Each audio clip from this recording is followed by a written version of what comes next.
The best way to get consistent traffic to your website is through SEO. But if you don't know SEO, what should you do? Hey everyone, I'm Neil Patel, and today I'm going to teach you how to do SEO.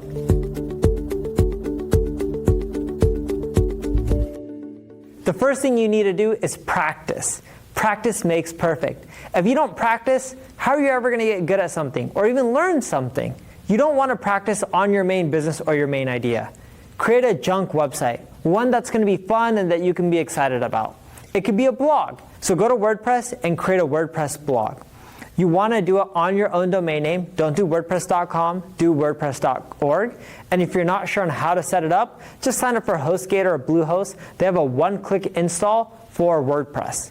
Now that you have your website set up, you need to start blogging.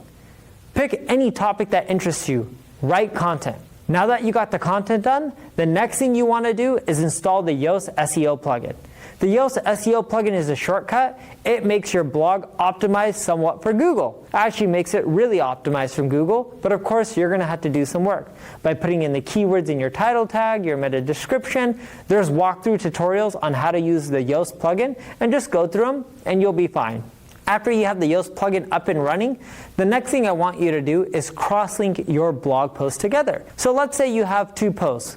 One's on dogs and one's on cats. And in your dog article, you talk about how dogs hate cats. Well, you can link to the cats article from that dog one.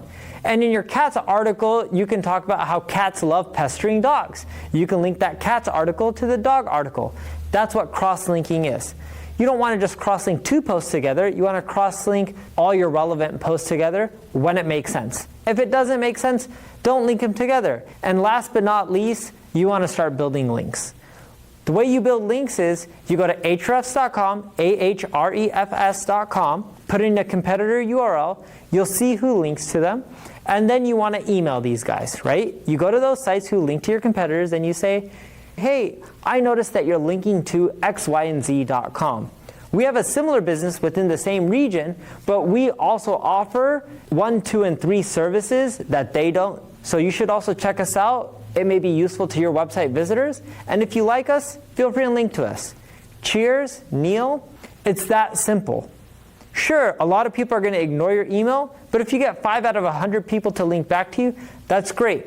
That's how you get your start in SEO. You do those steps. Over time, you'll get more traffic. And then after you learn those basics and you get the hang of it, if you want to do some experimentation, by all means, go and do a ton of experimentation. Because SEO is way more advanced than that and complex, but you got to start off with the basics. And that's how you learn the basics. It's by doing it on your own website.